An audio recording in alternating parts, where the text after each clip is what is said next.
What's going on, everybody? It's Kyle Vinnick. I'm gonna be honest. Before I bought my first smartwatch, I thought they were just another piece of tech to care for. But after spending some quality time with it, I got myself wearing this watch on a daily basis. I've been rocking the Moto 360 2nd Gen. I never laid my hands on the 1st gen, but this version right here is just a slight improvement, but it's much needed. The only thing I feel that is missing to compete with the other smartwatches is the built-in GPS. You will have to rely on your phone to get a hold of that. Not the biggest deal, since it does make for a less expensive smartwatch without any cheap materials. That matters a lot since it is a watch and is meant to be worn on your wrist for hours throughout the day.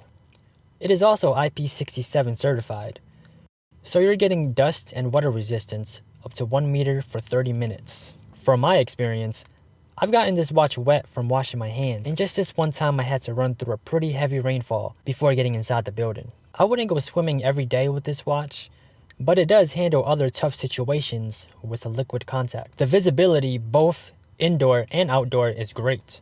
The ambient light sensor does a really good job on determining the brightness level in different lighting conditions. The watch is wearing that Corning Gorilla Glass 3, and the LCD display's resolution is 360 by 330.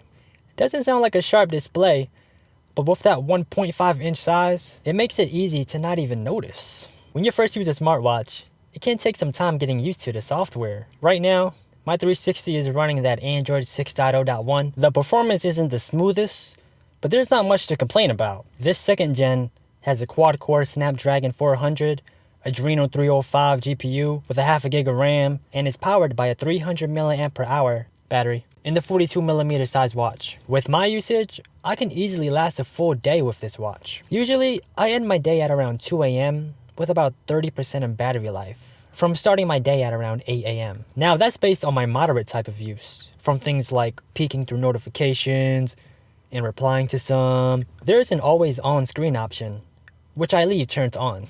This will allow your screen to dim and turn your screen to black and white during standby time. The watch face can look weird as some notifications overlap, but you can easily hide it if it bothers you. Ever since I got this watch, I noticed that I've been away from my phone more. Now, I know it may sound stupid for some people, like, why would you want to slap a smartwatch on your wrist when you got a phone that can do a lot more?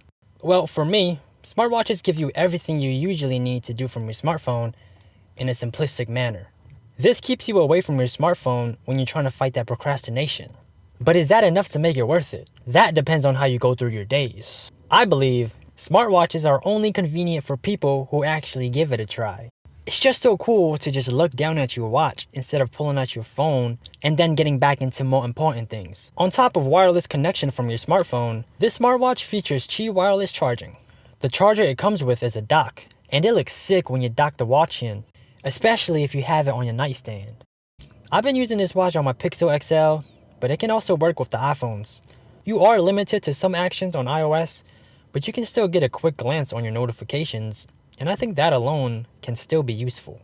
You can actually customize your Moto 360 from the size, bezel, case, and band via Moto Maker from the Motorola website, but I got mine in its original form. Well, that's gonna do it for me. I really hope this video helped, and I'm looking forward to your thoughts. As always, comment down below, let me know what you think about the video, and make sure you're subscribed for the latest. Later.